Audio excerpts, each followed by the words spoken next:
You hear it before you see it. That slow, gurgling drain. The shower water starts pooling around your ankle. The kitchen sink full of greasy water. And don't get me started on dinner. Rice, meatballs, grease, French fries, salad. Thinking that it's smart to put it down the drain. And your toilet?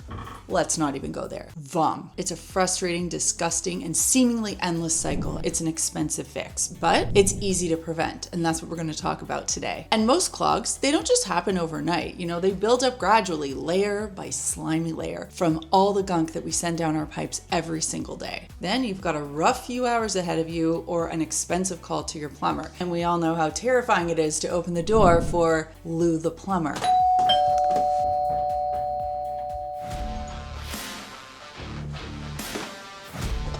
And by the way, if you're watching this because you have a serious plumbing issue, this isn't the video for you. This is just a maintenance and a preventative maintenance video. Forget the emergency plumbing, the snakes, the harsh chemicals that can do a number on your pipes over time. The secret to a clog-free home is about proactive prevention. And I'm gonna rewire your brain when it comes to the way that you behave around pipes. By the end of this video, you're gonna understand what causes these issues so you know what to avoid, and you'll also have a complete 3-part system for your kitchen, for your tub and your shower and your sink, and also your toilets. And that is going to drastically reduce your chances of ever having to face a clog again. And that is the Lou guarantee. The kitchen sink is the #1 offender, and the main culprit is almost always the same. It is grease. And when you pour grease or oil or fat down the drain, it looks like a harmless liquid. But as it travels down your drain and the pipes cool it down, it turns back into a thick, sticky sludge. It hardens. Think about your arteries. Same thing. That sludge acts like a flypaper for every other bit of gunk that follows. And before you know it, you've got a big, solid, immovable blockage. Oh,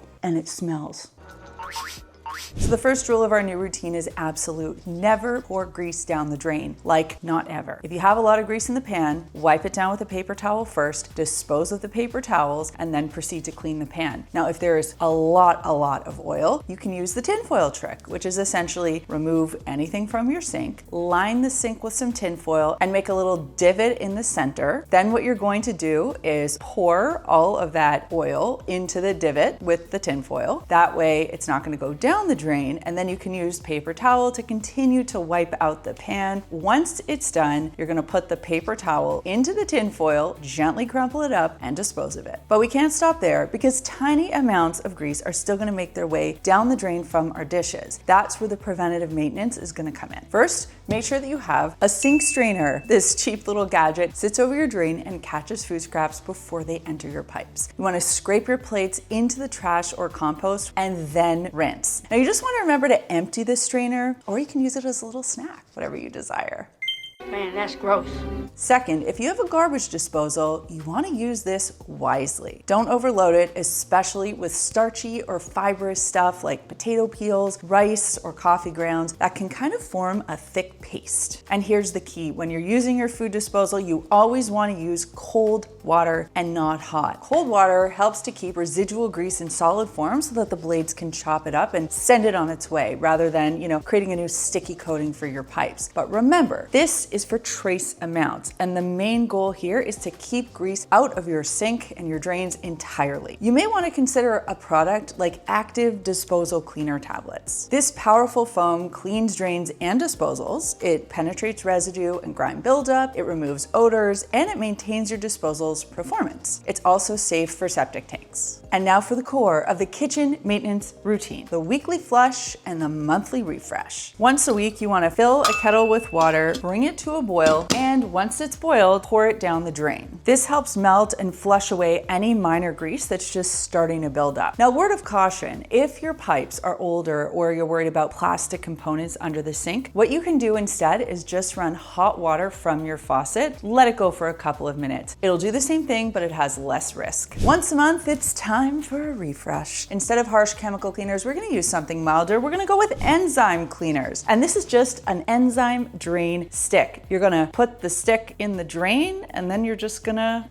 walk away. That's it, you're done. Go get a nice coffee. Go play Wordle. That enzyme stick is gonna break down over the next 30 days and help to keep your kitchen sink free from odors and buildup. Number two, and I mean number two, you know, the bathroom. The home of the second most common clog, the dreaded hair monster. In the shower, the tub, the sink, you know, soap mixes with hair. It causes this stubborn residue that clogs the sink and can absolutely churn your soul. And I can say that even as a seasoned professional when you gotta pull it out of the drain. Now, just like in the kitchen, our first line of defense here in the bathroom is a physical barrier. You need to get yourself a catcher for hair for your sink, as well as your shower or your tub drain. This is a non-negotiable because these things will trap hair before they have a chance to go down the drain and tag team with soap scum in your plumbing. And yes, cleaning these out, it's a little bit gross, but it is way less than fishing out a 3-foot hair monster creature from your pipes. And here's a little pro tip. Before you get into the shower, just go ahead and brush your hair to get rid of some of those loose strands before you step in the shower. You think I didn't think of that? Of course I thought of that. Also, in the bathroom sink, don't forget to clean out that pop-up stopper. Hair and toothpaste love to collect in there, and for some reason it turns black. I don't know. So once a week or so when you're doing your cleaning, make sure that you pop it out, clean out the gunk, and rinse it before you put it back. Now let's talk about maintenance. And before we even do that, we have to talk about soap, because soap itself, I'm talking bar soap, can be a real problem, especially in areas with hard water. Fats in some traditional bar soaps can react with minerals to create a waxy residue called soap scum. We're familiar with this. We already know that it loves to hang out in showers and tubs and create kind of a sticky coating on it, which is why I talk about using a squeegee all the time, but of course that's for another video. Soap scum also coats your pipes, and it gives hair that perfect sticky textured surface to grab onto on its way down the drain. So if your bathroom drains are always running slow and you use bar soap, you might want to consider switching to liquid soap, aka body wash, which is often formulated to produce less of this buildup. The monthly Enzyme Cleaner stick is also useful in the bathroom, and the same idea goes. You're simply gonna pull out one stick and put it down each drain that you have in the bathroom, whether that's the shower, the tub, or the bathroom sinks. I use this monthly, and I have to tell you, I am delighted. Now, I don't care how hot or fancy you think you are, you have clogged a toilet.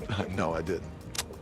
But luckily, besides managing your fiber intake, most toilet clogs are totally preventable. I got you. Let's start with the golden rule of toilets. It's a toilet and it's not a trash can. That means that toilet paper and any waste that your body produces goes in and nothing else. Things like paper towels and cotton swabs and dental floss and even and especially flushable wipes. Like this package actually says these are flushable wipes. They do not break down, and all of those things must not go down the toilet. I know the package says flushable wipes, and I don't know what to tell you. That is marketing versus the reality of toilet pipes. It's really up to you. It's toilet roulette. Are you feeling lucky? I'm not. See, toilet paper breaks apart in seconds. That's what the ply is all about. That's why it is septic safe. Flushable wipes like these, even though they're labeled that way, they are more often than not plastic-based fibers, like polyester-based. That's what gives them that strength. And that's the whole selling point, you know? They don't fall apart in your hand when you're doing your job. Now, unfortunately, that same property means that they don't break down in a septic tank either. Estimates range widely, but many wipes can take anywhere from several months to years to break down. So the solution, if you are a wipe forward individual, is just to put a trash can in your bathroom. The second biggest cause of clogs is simply using too much toilet paper at once. And if you have kids, you have probably had one or several toilet paper based arguments like don't use that much or the toilet paper isn't a toy. I've been there anyway. The other issue is if you have older and low flow toilets, it might not have the power to handle a giant wad of toilet paper like these. So the fix is easy. Just use, a little bit less, or flush midway through if you need to. Or you can take the Melissa Maker approach and just install a bidet, which has its own special benefits.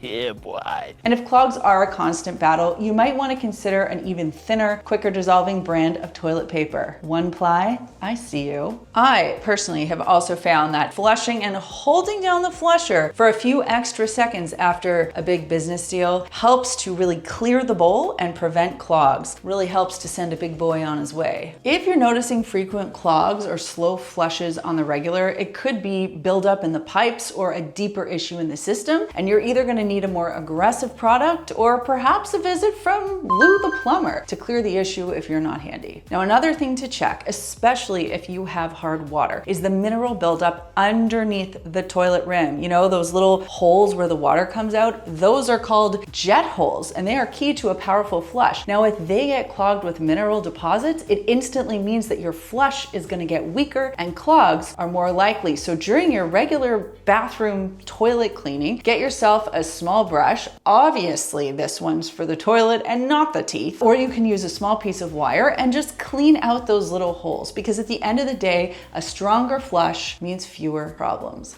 Did you lick it? And now a little preventative maintenance tip. You can get a drain maintenance product to pour down your toilet about once a month or so. This is if you already are prone to having slow moving toilet. And this is just gonna help to prevent buildup and that slowness that you might experience. But you wanna make sure that you're sticking to enzyme-based products, because unlike harsh chemical cleaners, enzyme-based products break down organic matter without actually damaging your pipes or your toilet. These routines, they aren't a quick fix. It's really a permanent shift in the way that you're choosing to maintain your home. It's about spending a few minutes each month to save yourself hours of frustration or hundreds or maybe thousands of dollars with Lou the Plumber. If you found this guide helpful and you're ready to take back your weekends from the tyranny of clogs, make sure that you hit subscribe and you turn on your notifications, because I'm always dropping simple, quick hacks and cleaning tips just like this. And let me know in the comments down below, what was your worst clog nightmare? Was it an overflowing sink at Christmas or Thanksgiving, or an absolute toilet disaster? If you're brave enough, drop it in the comments. I dropped my phone in the toilet. Oh, it's so cold and it's under everything. If you want to learn more about enzymes and their benefits when it comes to cleaning, you can check out this video right here on powerful enzyme cleaners. I am a big fan of them, and I would love for you to start using them as well. They really make a big difference when it comes to cleaning. Thanks so much for watching, and we'll see you next time.